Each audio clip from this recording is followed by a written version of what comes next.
चांदनी रात में गणेश जी अपने वाहन मूसक के साथ तेजी से घर की ओर जा रहे थे। अचानक उनके आगे एक सांप गया और बेचारा मूसक राज सांप से बचने की कोशिश करते करते गिर पड़ा। अरे अरे, संभाल कर गणेश जी, मैं लड़खड़ा रहा हूँ। ओहो मूसक, क्या हुआ? जब तक बाल गणेश को कुछ समझ आता, वो अपने लड्डू के साथ जोर से जमीन पर गिर पड़े। मूसक, ये क्या किया तुमने?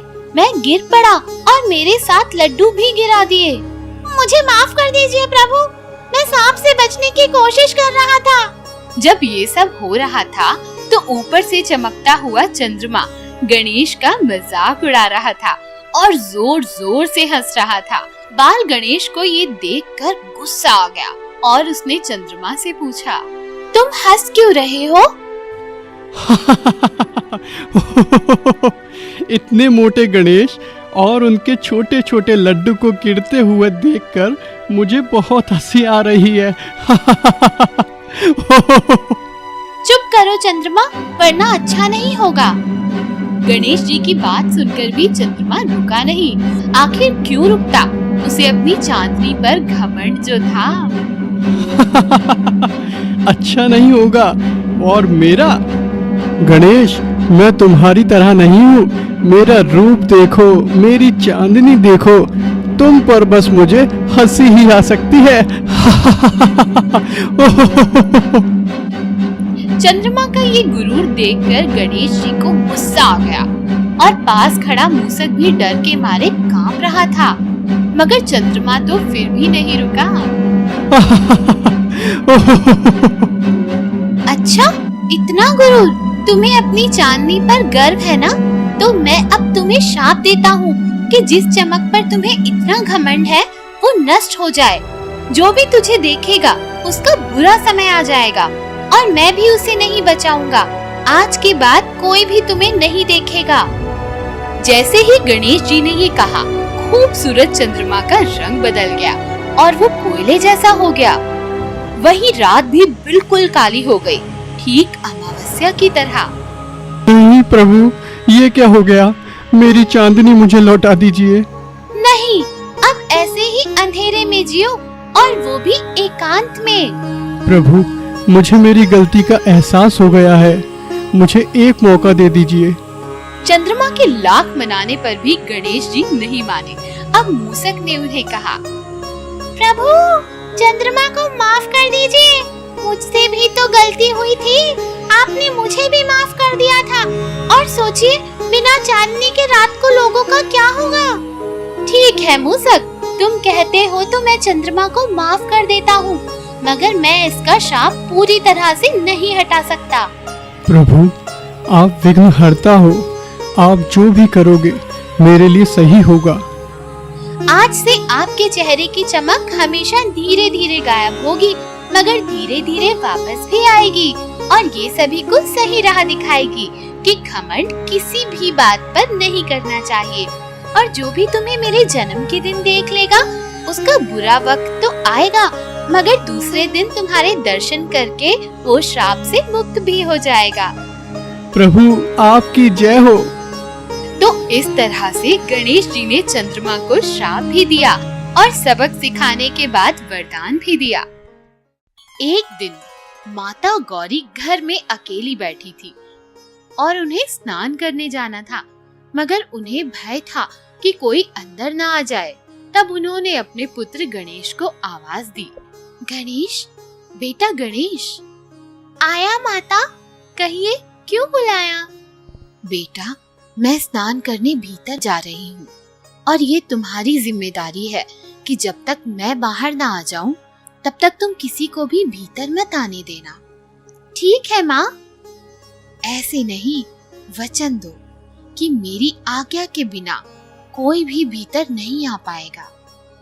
माँ, मैं वचन देता हूँ। कुछ देर बाद वहाँ शिवजी और नंदी आए, मगर शिवजी को ये पता नहीं था कि गणेश उनका ही पुत्र है। शिवजी घर के भीतर जाने लगे कि गणेश तुरंत बोल पड़े, रुकिए, आप भीतर नहीं जा सकते। क्या कह रहे हो बालक? जानते नहीं मैं कौन हूँ?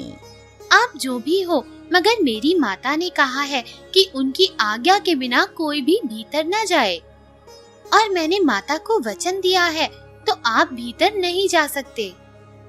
नन्हे बाल गणेश को इस तरह सामने खड़े हुए देखकर काफी नाराज हुए शिवजी और कहा, हट जाओ बालक, वरना मैं तुम्हें मार डालूंगा। आप कुछ भी कीजिए, मैं डरने वाला नहीं हूँ। मैं माता को वचन दे चुका हूँ। बालक को इस तरह हट करता देखकर शिव जी को बहुत क्रोध आ गया और उन्होंने अपने त्रिशूल को गणेश जी की ओर घुमाया। ये क्या, नन्हे गणेश का तो सिर धड़ से अलग हो गया और वो निर्जीव जमीन पर गिर पड़े। तब माता गौरी भीतर से बाहर आई और गणेश को जमीन पर इस तरह गिरा देखकर हैरान रह गई। बेटा गणेश, ये क्या हुआ तुम्हें? ये किसने किया? माता, ये शिवजी ने किया। माता गौरी शिवजी को हैरानी से देखने लगी। क्या कर दिया आपने? क्रोध में आपने अपने ही बेटे को मार डाला। मुझे मेरा गणेश वापस लाकर दीजिए, ये मेरा पुत्र है। मुझे माफ कर दो। जब गणेश मुझे भीतर आने नहीं दे रहा था तो मैं क्रोधित हो गया। मुझे नहीं पता, मुझे बस मेरा बेटा लाकर दो। शिवजी कुछ देर सोचने के बाद नंदी की ओर देखकर कहने लगे, नंदी, मैं गणेश को जीवित कर सकता हूँ, मगर इसके लिए तुम्हें मेरा एक काम करना होगा। जो आप कहेंगे प्रभु, मैं वो जरूर करूँगा। जंगल की ओर जाओ और जो भी पहला जीवित प्राणी नजर आए उसका सर मेरे लिए लेकर आओ। शिव जी की आज्ञा पाकर नंदी तुरंत जंगल की ओर निकल पड़ा और जंगल में चलते चलते उसके सामने एक हाथी आ गया। जैसा कि उसने शिव जी से कहा था, उसने हाथी का सर काट कर अपने साथ ले लिया। मगर माता गौरी ने ये देखा तो कहा, हाथी का सर? इसे देखकर तो सभी मेरे पुत्र का मजाक उड़ाएंगे।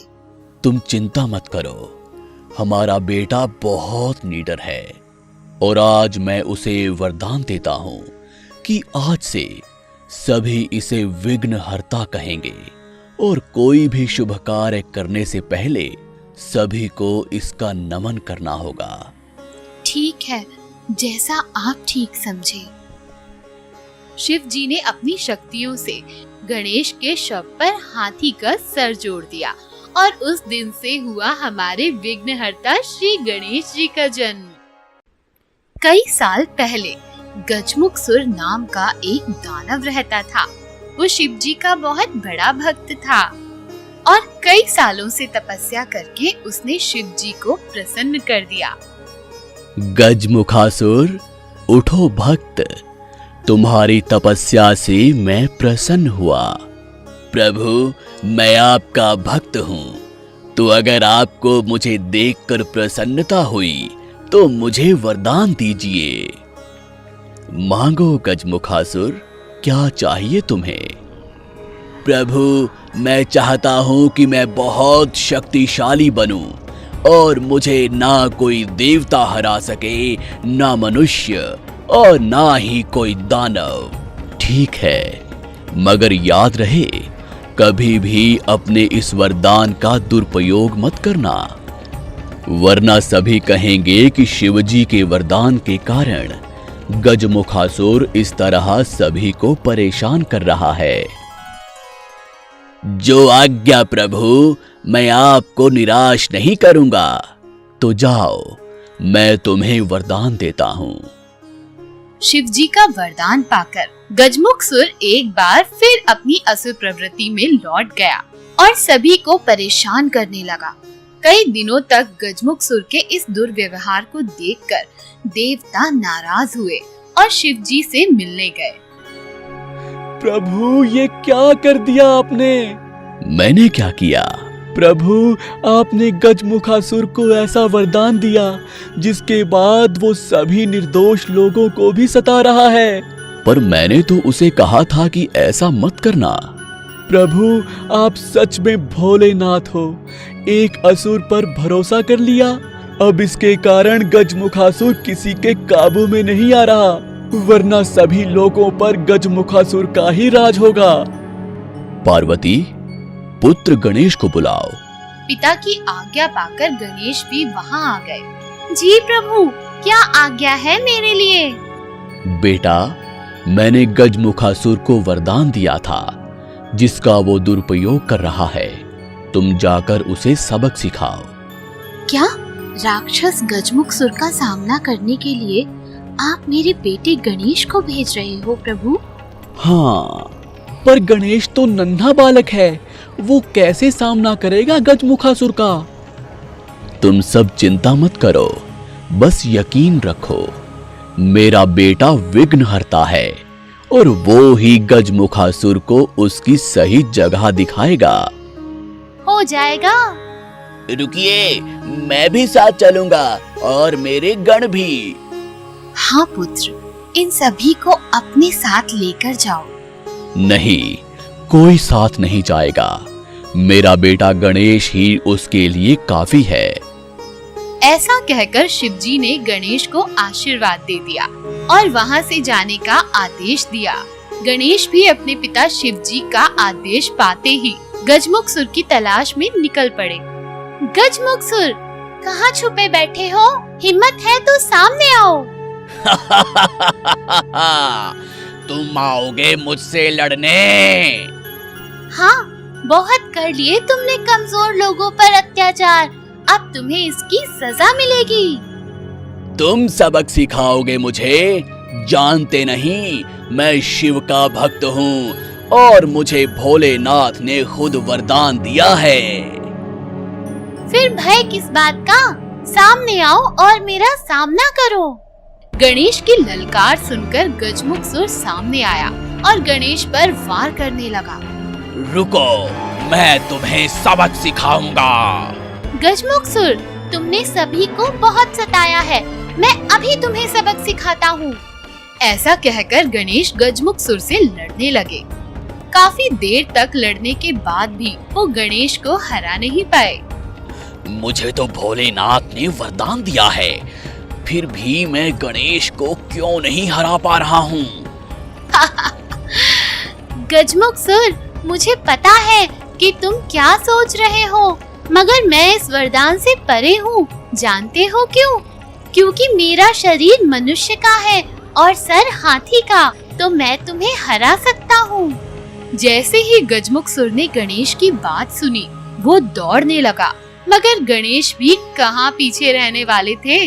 वो भी तेजी से गजमुखसुर का पीछा करने लगे।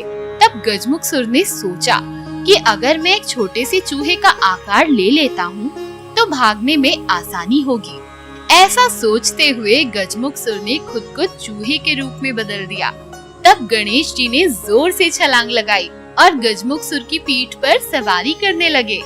सवारी करते करते उन्होंने गजमुखसुर के कान भी जोर से खींचे, जिसके कारण वो काफी बड़े हो गए। काफी देर तक गणेश जी को अपनी पीठ से गिराने की कोशिश करने के बाद गजमुखसुर हार गया और उसने कहा, मुझे माफ कर दीजिए, मैं भटक गया था। आपने मेरे कान खींचकर मुझे सबक सिखाया है। अब मैं इस रूप में रहकर आपकी सेवा करूंगा। ठीक है, मुझे भी ये सवारी बहुत पसंद आई। आज से तुम मेरे मूसक राज हो।